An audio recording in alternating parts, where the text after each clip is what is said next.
I'm Ariana Brocious. I'm Kusha Navidar. And this is Climate One. The news has been a lot lately to process and keep track of. The Trump administration has been like a bull in a china shop, intent on shattering, eliminating, or rolling back so many of the norms and policies and rules that we've had for decades.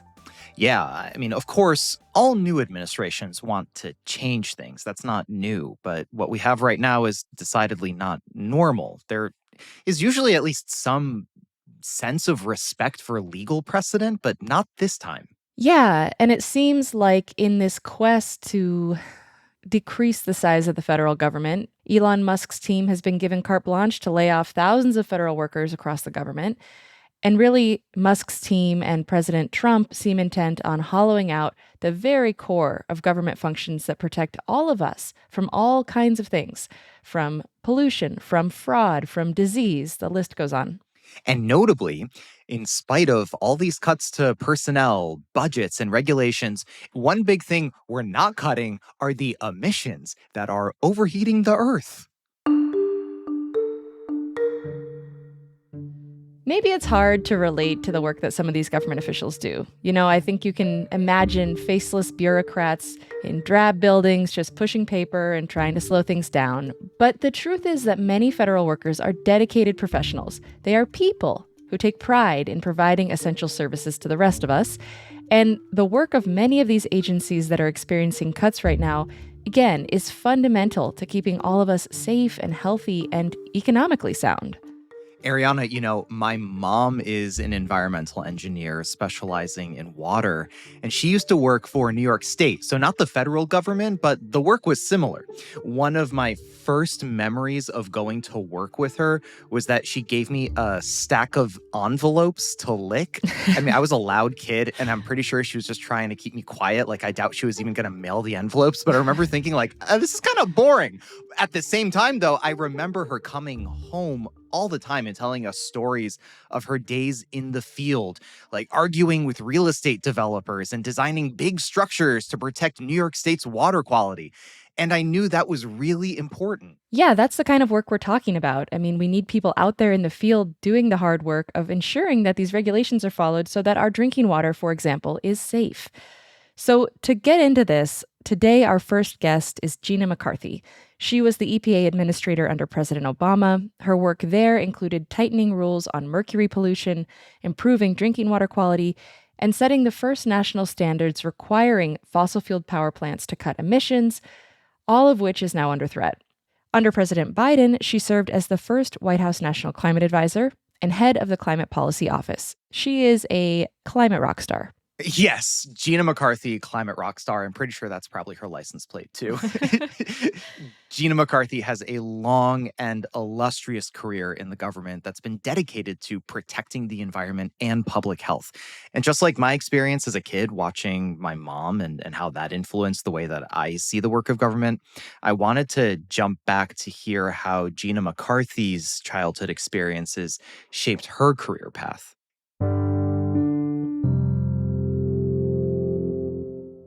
I want to start this interview talking about tar balls because I'm very interested. You know, that was top of my agenda as well. Oh, wonderful. Great minds think alike, I guess. You grew up in Boston, and I've heard, pray tell, of the story of you having tar balls stuck to your legs after you're swimming in the Boston Harbor, right? I want to ask, how does that kind of firsthand experience with pollution influence your work?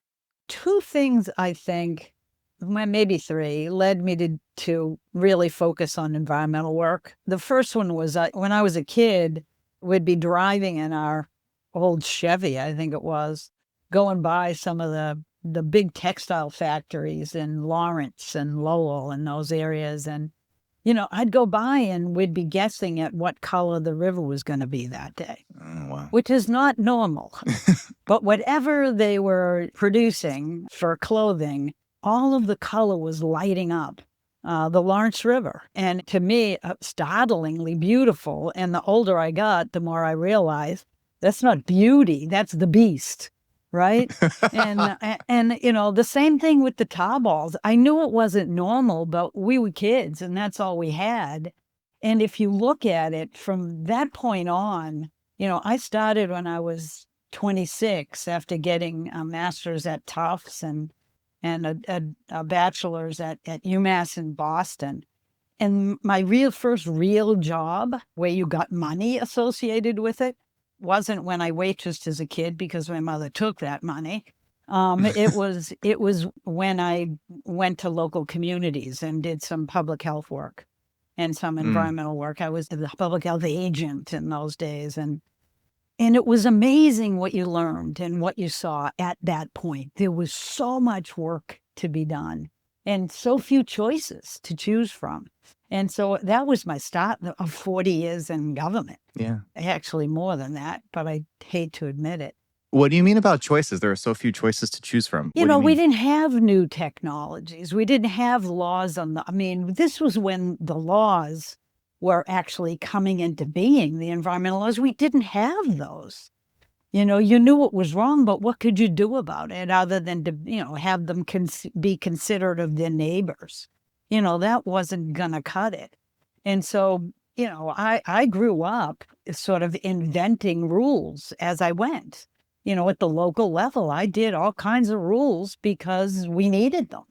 I used to charge people if they threw their trash out. If I found out who it was and you left a letter in that little bag that you threw out, I was tracking you down, But we also had, at that point in time, Tobe Deutschman was a company that dealt with PCB capacitors. And they would take the oil that they had used for manufacturing capacitors that go on your electricity lines, right, on the poles, and dump them in barrels down behind there. And I was the one, driving, the Department of Environmental Protection in Massachusetts crazy, telling them, you got to clean this, you got to find this guy, you got to do this. And we did that eventually, but I was the one going to local courts, trying to get, action happening. And so it became a fascination for me, not to go after or be nasty, but to recognize that, human beings didn't have limitations like we have today. And without those limitations, there are folks that do the right thing and there are folks that don't. And so my job became, how do you track that down? Where's these gaps in the system? What are the laws you need locally and at the state and the federal level to really begin to protect people in a way that captures what we know from a science basis? So for me, it was, never about being mean. It was always about protecting. And about just drawing on the experiences that you had. The way in which I thought about things moving forward for many decades. Yeah, well, let's go forward some of those decades to today when so many of the rules that you and others have kind of written have come into play and been threatened. I mean, you wrote an op-ed with two other former leaders of the EPA, William Riley, who led the EPA during George H.W. Bush's administration, and Christine Todd Whitman, who served under George W. Bush. And you, of course, were under Obama. So the op-ed is from bipartisan messengers. Tell us about that op-ed. Why are the current administrator's actions sending up red flags across party lines? I saw things being proposed and happening that I never thought I'd ever see. The diminishment of our ability to, enforce regulations. And I found it frightening and amazing that people would want to turn that clock back, we saw happening. And that was a particular moment for the three of us. I think Bill Riley might have called me first, and I called Christy Todd Whitman. And we just started to talk about it because, you're talking about three people that really, I think, have never been in a position of wanting to be partisan about the work we did. It was never Republican against Democrats, ever. Now, it got partisan in the Congress a lot, but you just sort of roll through those punches. You do your work as the way you're supposed to. And we were really shocked by what we saw as a rollback of really important environmental rules. And we needed to take a stand then. And they were all in from the moment we started talking.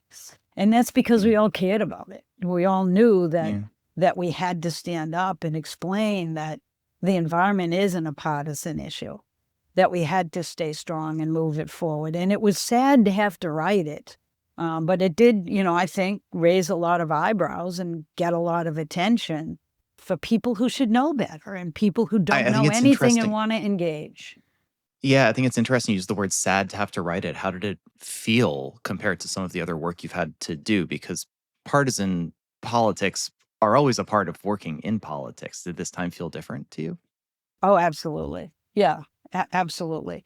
Now, look, I would never make the claim that Republicans thought I was a lovely human being when I was Okay. at EPA or the time I was in the White House. That's not my claim. But I really have never seen the laws themselves be dismissed and broken in such a cavalier way. Uh-huh. So it wasn't really just about EPA, but that it was about the attitude of this administration and what they thought they had the latitude to do with no science underpinning it and no legal basis to make changes or to raise questions. I think the word cavalier that you used is key there. Let's talk about those cuts a little bit. The new EPA administrator, Lee Zeldin, announced 31 actions designed to cut regulations. So, in response to those proposed cuts, your op-ed contains the line, "We fear that such cuts would render the agency incapable of protecting Americans from grave threats in our air, water, and land." For you, I'd be so interested to know, are there cuts that you are most worried about, things that are top of mind for you right now?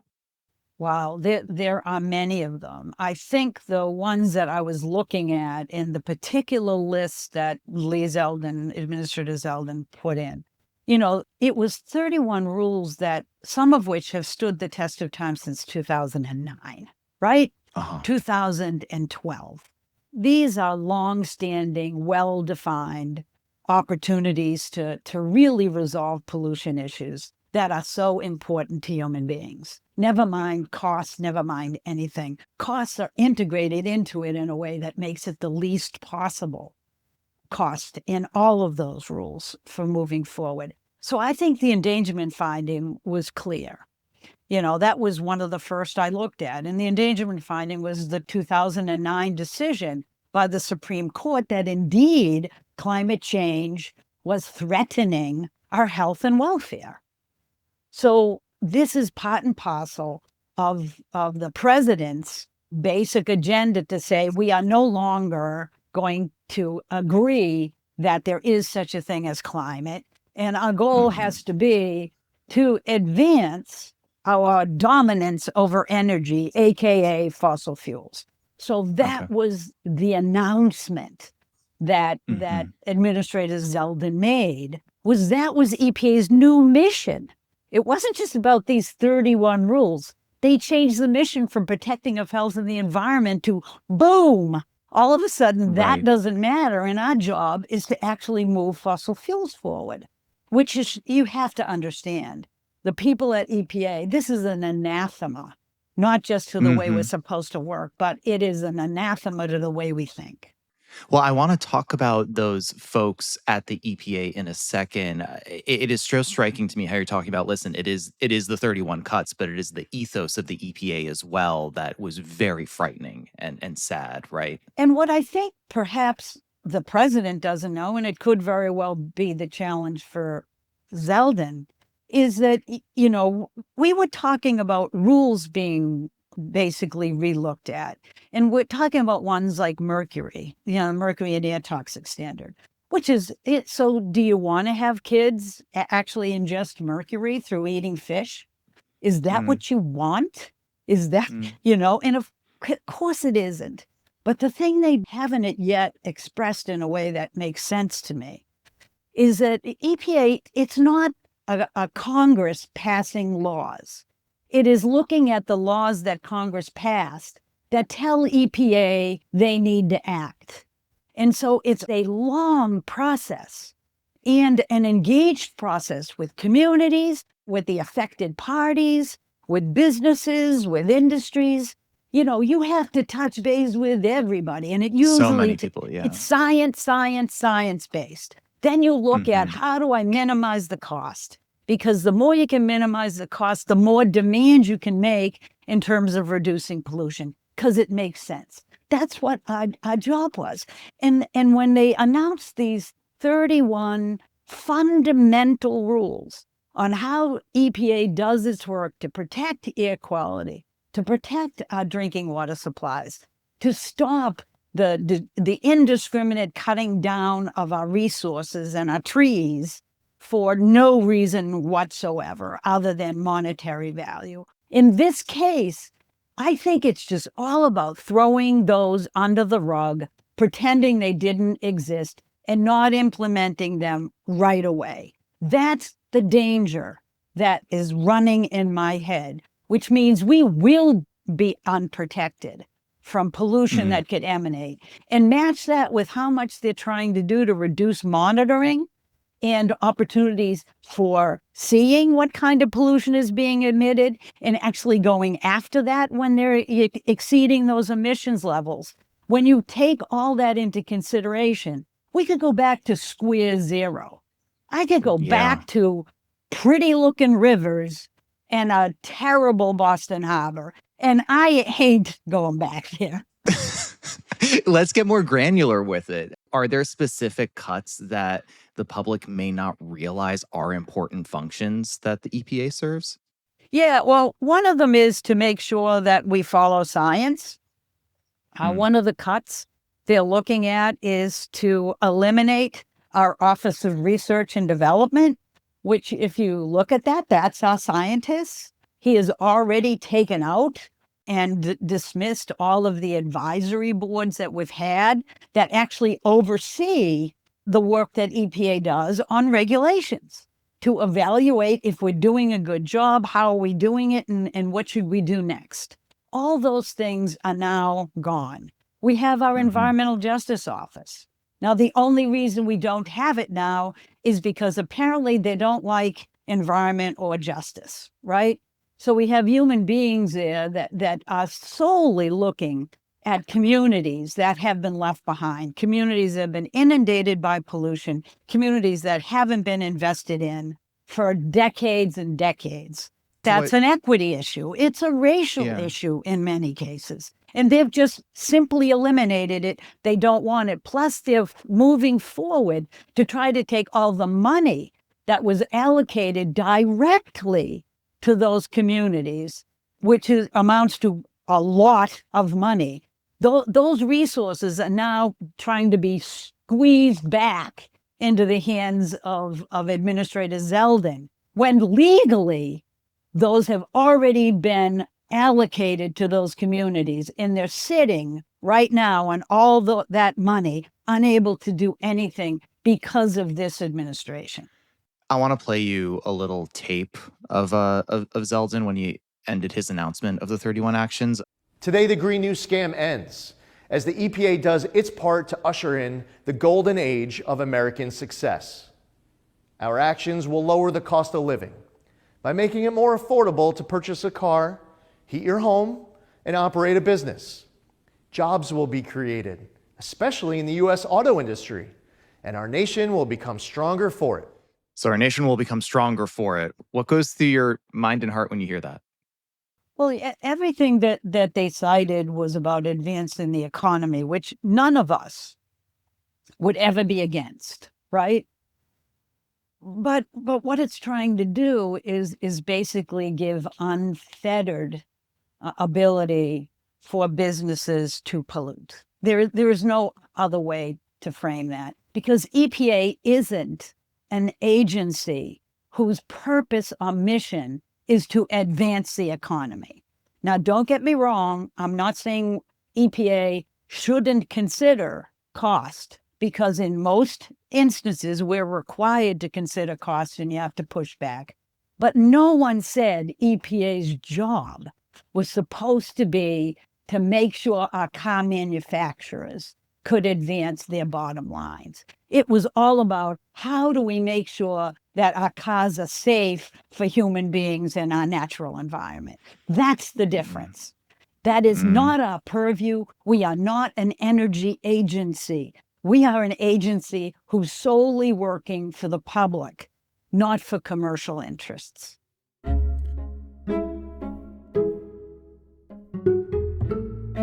Coming up, Former EPA Administrator Gina McCarthy continues to explain the dangers posed by the Trump administration's rollback of dozens of environmental regulations. We will be unprotected.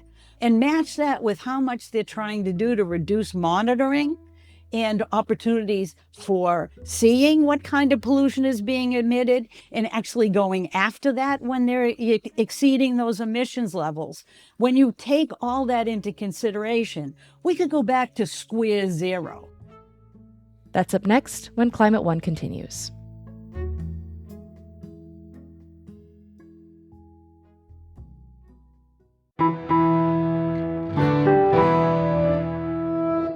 Let's get back to my conversation with former EPA Administrator Gina McCarthy. She was instrumental in helping create the Inflation Reduction Act. That's President Biden's signature piece of climate legislation. It became law in 2022. But what's the future of this law now that the Trump administration wants to eliminate many of its provisions? You know, the good news is that most of the money has been given out, the resources in the Inflation Reduction Act. So the real question is, are you going to start cutting back on the tax credits and other ways that we could continue to keep the ball rolling? If you're looking at this from a political perspective, big P, you're hoping the Democrats will be, I think, very comfortable with continuing to move forward on the Inflation Reduction Act and see that it's fully implemented. It's the Republicans on the Hill that you worry about. And what we know now is that there's letters from Republican representatives and senators saying, don't mess up the Inflation Reduction Act. And the reason for that is because 80% of the resources went to their communities and districts. So I think my mother always told me not to cut off my nose to spite my face. Yeah. That's this. That's one of my favorite phrases, by the way. I have to tell myself that all the time. But it is an absolute apt phrase for this. It means why do you want to slit your own throat? You know, let's use the money that we have available and let's use it wisely. And all of the strategies to actually advance credits and other mechanisms have been really good for this country. And Republicans and Democrats know it. So if they want to take credit for doing more, that's great. If they want to decide that they don't want it anymore, because you got plenty of billionaires who might think that that's the best outcome for them, right? If that's how they figure it, I think they'll be held to pay in communities across the United States. Yeah, one thing that you pointed out that I would like help kind of understanding is you mentioned closing the Environmental Justice Office, right? What impact does that have to frontline communities? Well, it certainly tells them that this president has no interest in them, that he's not working for them. And it's pretty clear, I think, to the vast majority of us that we know who his friends are and we know what direction he's trying to take. And it's certainly not to benefit the communities left behind. Look, the reason why you have an environmental justice office and the reason why I keep scratching my head about why DEI has become, such a pressure point. It's simply, I think we really have to admit that it's communities that have high numbers of minorities. It's communities that have been disadvantaged on purpose over decades. You know, it's communities that need a government to stand up for them. It's communities in the highest levels of air pollution that need to have an ability to know that they can reduce their emissions if we work together. You know, you talk about wanting how great EVs are. Well, not in those communities because they don't exist there. You can't afford them in those communities. And so it's all about how do we begin to, reinvest in housing and lower energy costs by using heat pumps and solar and wind. how can we work together to raise the level of hope and opportunity in those communities and deliver on that hope and opportunity? Yeah, hope and opportunity. Also, I would say like awareness and motivation, maybe like mobilization of individuals. That's right. And I think you're Yeah. going to see some of that. I think you're Yeah. going to see that across our country because it doesn't feel right anymore. Our country doesn't feel like it's the democracy that we've all, been ready to engage in and willing to fight for. Can you point to something specific about that? What are you seeing that kind of suggests that it's gaining traction? Protests are out there. People are Okay. starting to speak up. I'm doing a college tour. I'm going tomorrow to Wake Forest in North Carolina. Man, were they hard hit with disasters, and new disasters are popping up in that state. And I'm attending a resilience and adaptation conference the day I come back to talk about what's Massachusetts doing, because we have a lot of work to be done to protect ourselves. So there's a lot going on in the, like always, young people tend to be our saviors. But in this instance, I see women kicking ass. I'm sorry if that's a blunt thing to say. They're going everywhere, Yeah. it's so people are, I think, beginning to stand up and take notice. I just hope that it's the same in communities that really have been afraid to stick their head up too high. What I'm doing now is really working at Bloomberg Philanthropies at America is All In. And the reason for that is that when the federal government decides to fall apart, which it seems to be doing, you do have to rely on governors, and you have to rely on city and town leaders. And that's the quiet murmur that is really building now. We are giving support to those communities so they know that they can stand up for themselves and they can speak up. You have so much experience going to conferences like these. I mean, during a presidential administration as the head of one of the most visible agencies, a lot of your job is traveling and talking to folks and going, you're doing a college tour now. I'm sure your term was a lot of tours around the country. Is the vibe different now than it was, say, 3 administrations ago when you're going and talking to Wake Forest, for instance? It's actually more exciting Mm, because before I think, EPA was doing pretty well when I was there, and President Biden did a good job in the White House. And we did it because we personalized the issues. We made it mean something and have people understand it. That's what we have to do now. And that's what I'm doing, is I'm going to let them know, that their lives are at stake. Their kids' future is at stake. It's not about greenhouse gas emissions. It's about clean energy that's going to save us. yeah. It's about what color the river is that you're driving down. Exactly. This is just so important that we don't get captured in just being arguing Republicans and Democrats. It's not about that. To some extent, yes. Would I like to have Congress stand up and really do something to protect people again? Sure. But I'm not going to sit around and wait for them to get some epiphany. And young people get it. This is their lives. They know the value of clean energy. Environmental justice communities should have access to that clean energy first before anyone else. Why wouldn't you? They understand the price of housing and how if I can save a couple of $100 on clean energy, living in that house, I'm going to do that, So the opportunities and the options are out there, and that's why it feels different. It feels like young people are going to once again step up in a way that usually young people have to. But hopefully it would be done in a way that celebrates, what we can do, rather than dwelling on what we can't.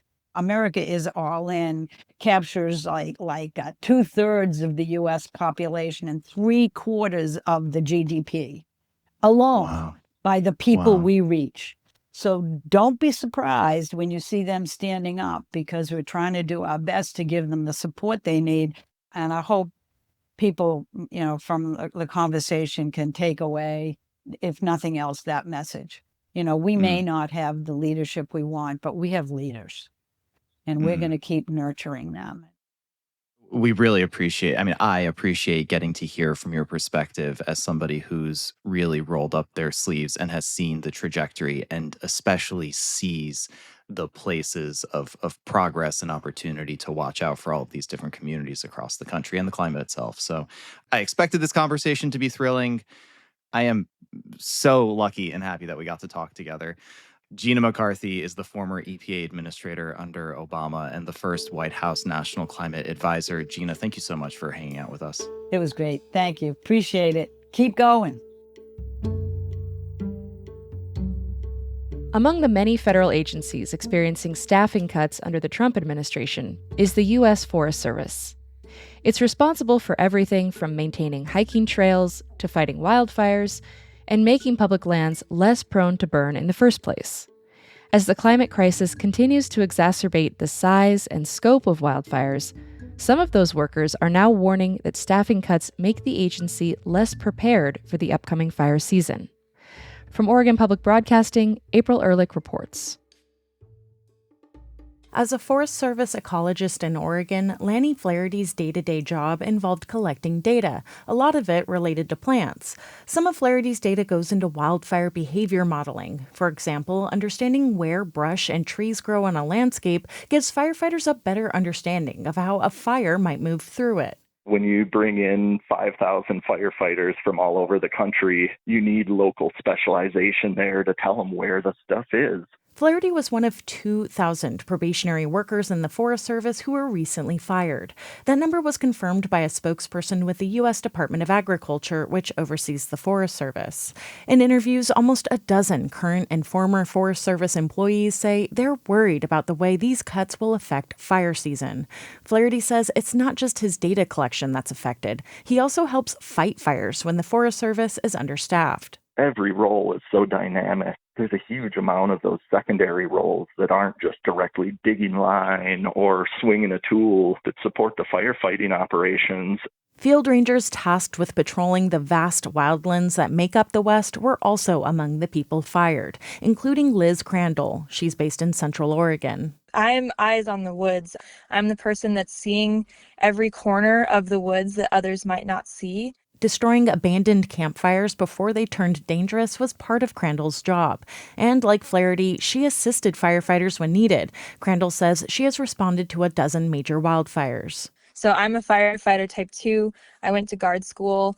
I have my chainsaw certification. I'm able to go on a fire line. Crandall and Flaherty both worked for the Forest Service for years, but they entered into probationary periods when they took on new roles. In a statement, a spokesperson with the USDA said the agency did not fire any operational firefighters and is, quote, committed to preserving essential safety positions. They did not respond to questions about employees who were certified to fight fires as secondary roles or people who helped do fire prevention work. You can come up with a lot of ways in which this goes sideways very quickly for mountain communities, for forest communities. Aaron Weiss is with the conservation advocacy group Center for Western Priorities. He says he's concerned that these firings will hinder wildfire prevention work like prescribed burning. This is the single best tactic that we have across the West to minimizing wildfire risk when it comes to wildfire season. And this is all happening on top of a hiring freeze on seasonal workers at the Forest Service that the Biden administration announced last year. I'm April Ehrlich in Portland. Thanks to Oregon Public Broadcasting for sharing that story with us. Coming up, a critical federal agency you may have never heard of is also seeing its staff slashed under Trump. NOAA is housed under the U.S. Department of Commerce, and so a big part of its mission is looking out for industries that are directly affected by things like weather, by climate, by changes in the atmosphere. So that includes fisheries, shipping, air travel, farming. That's up next when Climate One continues.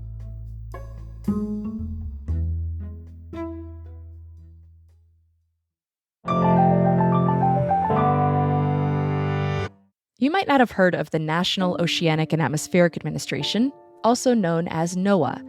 But every weather app you use and every TV forecast you see is based in part on data from NOAA.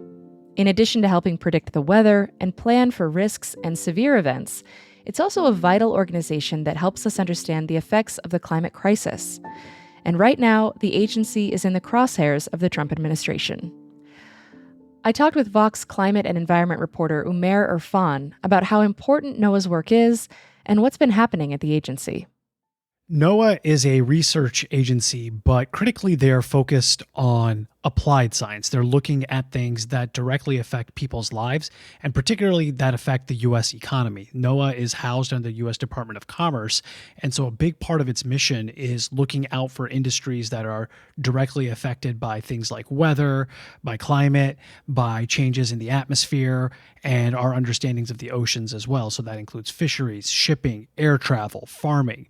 So a lot of critical industries in the U.S. depend on the foundational research done at NOAA. As a reporter, you've talked to scientists at NOAA a lot for background on stories, and now you're covering what's happening to the agency as it's being targeted by the Trump administration. So what's that experience been like? What have you been finding? Well, it's interesting because I've talked to scientists pretty openly in the past and, have had a pretty free-flowing exchange about ideas and stories and fact-checking and verifying things like that. But more recently, some of the folks that I've been used to talking to have become a lot more disciplined or maybe a lot more formal in terms of how they interact with me and insistent on going through the press process or deferring to other people and giving me more canned responses rather than the more direct responses that I've been getting sometimes in the past. And so there does seem to be somewhat of a chilling effect at the agency. And some of the folks that I've talked to off the record have said as much, that they know that their communications are being monitored. And of course, they don't want to run afoul of their leadership at the department or at the White House either. And so they're being a little bit careful. And then more broadly across the government, there is sort of this, perhaps not censorship, but a way of reframing some of the issues that are in the crosshairs of the Trump administration, particularly around climate change, de-emphasizing that as a focus and focusing more on things like changes in weather patterns or reframing those discussions as measures of extreme risk rather than talking directly about how humanity is warming the planet. Interesting that these things are basically the same, but they're going by another name, and that's kind of maybe a safer way in this moment to talk about some of these critical issues. So obviously the Trump administration has been targeting many aspects of government to reduce the size of government in this quest to make it more efficient. NOAA has been one of the agencies targeted for layoffs. How many people have been laid off so far, or maybe just sort of a rough percentage of their workforce? Well, NOAA has about 12,000 staffers around the world. About half of them are actually engineers and scientists. And of those, so far, at least 880 have been laid off because they were probationary employees. And so they were technically easier to let go under the government's hiring system. But NOAA has also announced that they're seeking another 1,000 layoffs on top of that. And so they're trying to see how many people are going to be retiring or through ordinary attrition. And then from there, work towards cutting the headcount until they get to that number. So we're looking at roughly 1,800 to 2,000 people already being announced. But if you look at some of the things that the Trump administration has said, and particularly some of the advisors that he has had, I'm thinking specifically about some of the folks that wrote Project 2025, the Conservative Heritage Foundation's playbook for revamping government. They call for agencies like NOAA to roughly lose about half of their headcount and have a lot of their functions being privatized. And so that's something that may potentially be on the horizon as well. I want to get more into that and sort of the plans outlined in Project 2025, but just quickly for people who maybe don't entirely understand the way the federal hiring system and employment system works, can we just break down what this probationary period means, how it might differ from things in the private sector? So the probationary system is written into the law. Basically, if you are going to be a federal government employee at an agency, you have to not just go through the job interview process to be hired, you also have to be evaluated in how you actually do the job. That's because a lot of government jobs have very highly specialized obligations. There's a lot of specialized training that goes into it, sometimes lasting weeks and months. There are certain things you can only do certain times of year. Like if you're interacting with Congress, Congress is only in session during certain times. Certain types of budgets and appropriations only happen at certain times of year. And so you have to kind of wait to actually see how someone does the job. And on top of that, these are people, again, being brought into the government, but also people who are being moved within government. So if you transfer from one role to another, and one scientist I talked to, he was on probation because he was promoted. He had actually done such a good job. He was moved to a different role, a management role, and had to be put back on probationary status. It was a recognition of them actually doing good work. So this is not like the legal sense of probation. It's not somebody who's being punished for a crime, but rather this is somebody who is being sort of evaluated on the job for how they're doing it. And while probationary employees technically are easier to let go, there are still requirements written into the law for what reasons are allowed. And that's specifically failure to perform the duties that they've been assigned or failure to meet the mandate of the department that they're within. And so you can't simply just let people go after they've been hired and are on probation. There is a legal requirement that you meet another standard on top of that. And that's part of why there are some lawsuits now suing to try to get probationary employees back on the job. Right. One of the things you mentioned when we spoke before was within NOAA, there are some very specialized jobs. Probably that's true at all federal agencies. But one that I thought was so striking that you mentioned was people who fly into hurricanes to measure intensity, gather data, be able to predict what the impacts might be. And so obviously that's something that takes a lot of training, right? It does. And I talked to a scientist who was laid off who was one of the passengers on these Hurricane Hunter aircraft. And his job was to do exactly what you described, to study hurricanes as they happen in the real world. Now, hurricane season only lasts a few months, and there's only a handful of major hurricanes per year.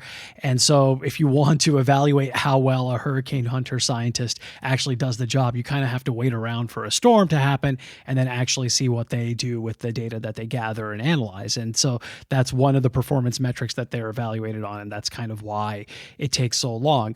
But also, this is somebody who has a long history of working with government, even from outside of government. So this the scientist that I talked to, he was formerly working at a university as a collaborator with NOAA, and then was hired on by the agency itself. So this is not somebody who's completely unfamiliar with the infrastructure of how government work is done. And he said he viewed being hired at NOAA as a kind of a promotion, and saw that he was on this probationary status as just an extension of the hiring process, that this was basically just kind of part of the benchmarks that he had to meet. But yeah, it's a very highly specialized skill set. There's only a handful of people in the world that will do this.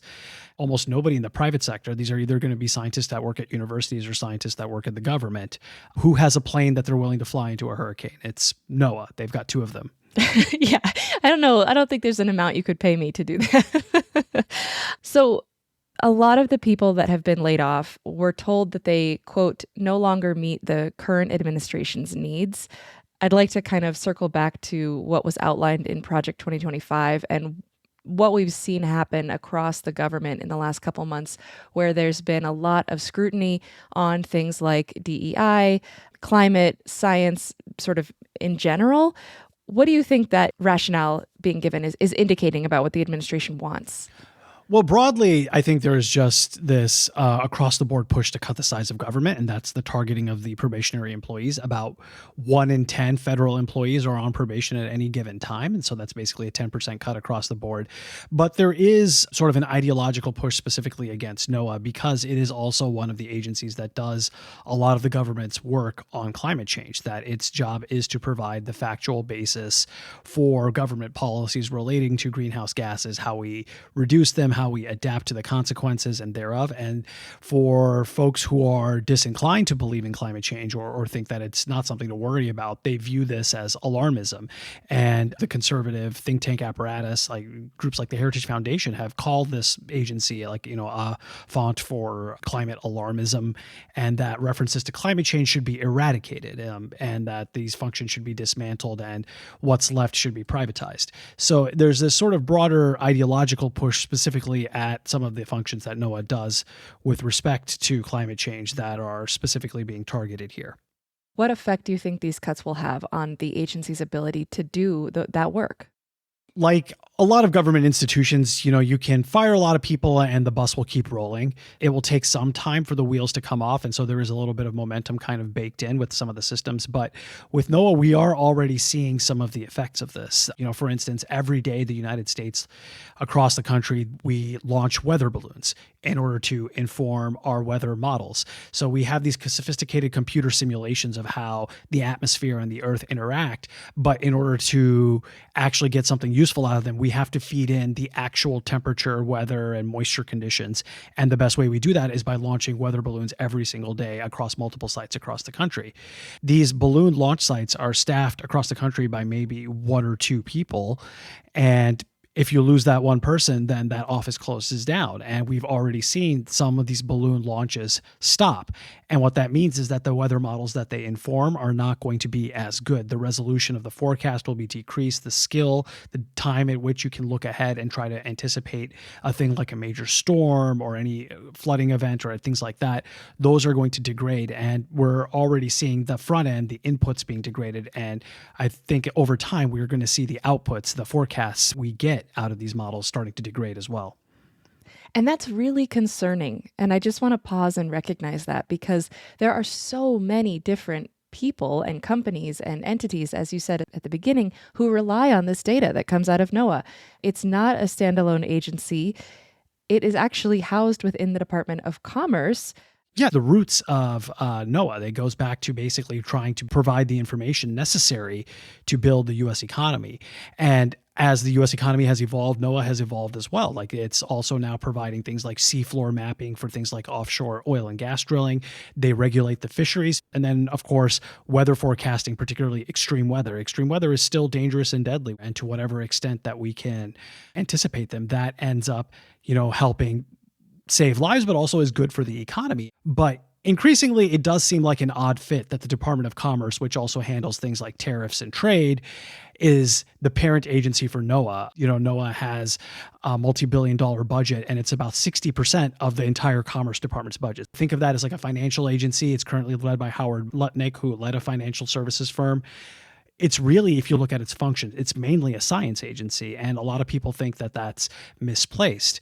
Now, recently, we just learned that Howard Lutnick wants to sign off on all of NOAA's grants and projects that exceed $100,000.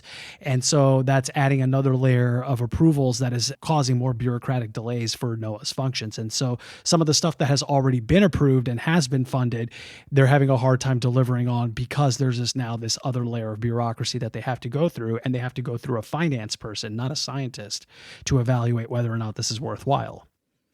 Yeah, it just seems so counterintuitive to me. And, we're talking about weather prediction, extreme storms, all this very valuable information. So why would pro-business Republicans have a problem with this agency, which we should say is not a regulatory agency? It basically exists to serve and provide information, right? That's right. And I think there has been a little bit of buyer's remorse. There have been some NOAA employees who were laid off or fired and then hired back. And so that we've already seen them finding out the hard way just how important some of their functions are.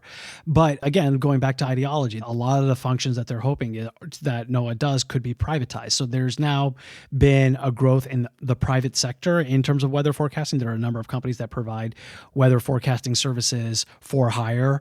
And there's this idea that perhaps you could privatize a lot of NOAA's functions, that rather than offering a lot of this weather data for free, you could offer it as a product and make people pay for it, or go through some of these private sector gatekeepers. But even some of these private weather companies that provide these services that sometimes somewhat duplicate NOAA's functions, many of them say that they actually rely on NOAA as well, because again, NOAA is a public agency. Their public information also helps inform private companies as well. And so they rely on having that information being widely available. And so the thinking is that if that information is valuable, then perhaps it should be given to the private sector and not the government. And so just to explore this one degree further, what would be lost by the American public if an agency like NOAA's services were to become privatized? Because I know that government subsidizes a lot of this research, but it's also for our collective benefit. Yeah, that's right. I think there have been some estimates about how NOAA delivers, I think somewhere close, anywhere between $5 to $10 of economic benefit for every dollar that's invested in it. And so it's one of the better bargains in government as far as the things that it delivers to our economy. But without that, then yeah, we lose that bargain. Now, it's not simply, not knowing whether or not you're going to need an umbrella or having to pay for an app rather than being able to go to a public forecast. Over time, some of the more sophisticated tools that NOAA has are going to go up behind a paywall or not be as publicly accessible. And that in turn will raise operating costs across the economy, because NOAA does publish a lot of public information. And there's like this whole community of forecasters who are, amateurs that also help serve like their local communities as well, relying on NOAA's data. There's a bunch of hobbyists that rely on NOAA's space weather forecasts. Like NOAA is one of the agencies that forecasts auroras. And so like there's a lot of like those beautiful light shows in the sky. Exactly. And part of NOAA's job is to look at the sun and see how often it's sending out flares towards Earth that cause these geomagnetic storms, which also can disrupt satellite communications and ground-based communications as well. So they're not just looking at storms on Earth, they're looking at storms in space. And I think you also lose, I guess, a sense of wonder, because these are things that the public can directly engage with. Like you can go to NOAA's forecast, you can go to the National Weather Service and have a reliable, nonpartisan public source of information on things like where the latest hurricane forecasts are, where the trajectories are, that is considered, for the most part, very reliable and very trustworthy. If you lose that source of trust, if you lose that source of public information, it makes it much harder for people to get valuable information in those circumstances. When you have a hurricane barreling towards the coast, when you see a major storm coming, when you are anticipating wildfires. And so the net risk could potentially go up. Yeah. So if a new administration is more sympathetic to the realities of the climate crisis, how quickly do you think we could reassemble the key functions of NOAA, of this agency?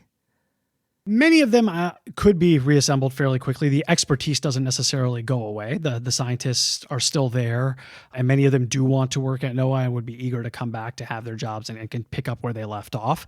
But there is lost time. Over the course of years, NOAA has managed to, for instance, improve its hurricane forecast. They can now anticipate hurricane pathways and trajectories 72 hours in advance with the same resolution that they could only have a day in advance 30 years ago. So now you have 72 hours of warning for where a hurricane's going to land compared to just a day of warning.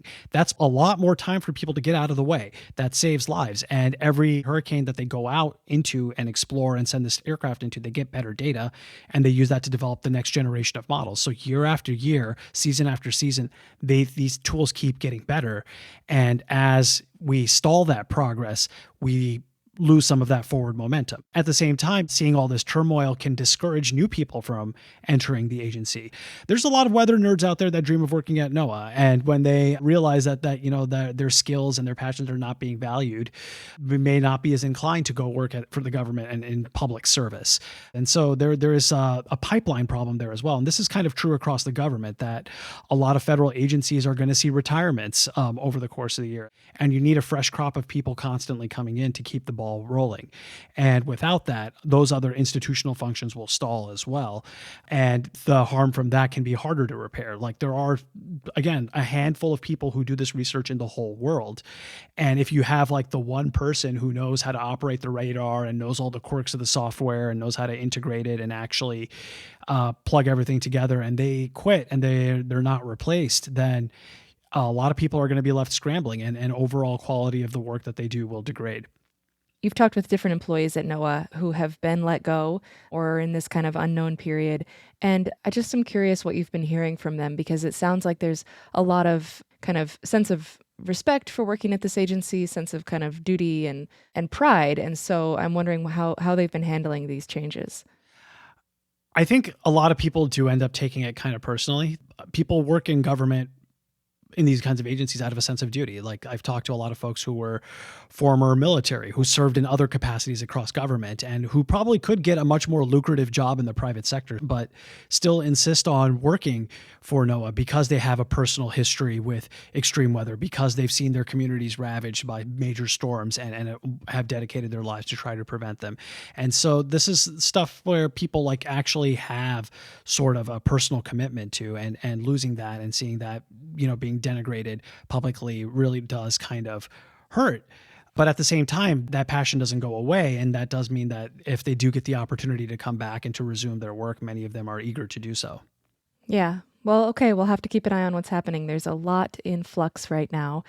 Umair Irfan is a reporter at Vox. Thank you so much for joining us and talking with us today on Climate One. I appreciate it. Thank you for having me. And that's our show. Thanks for listening. You can see what our team is reading by subscribing to our newsletter. Sign up at climateone.org. Climate One is a production of the Commonwealth Club. Our team includes Greg Dalton, Brad Marshland, Jenny Park, Ariana Brocious, Austin Colon, Megan Basilia, Kevin Lemons, and Ben Tistani. Our theme music is by George Young. I'm Kushan Avidar.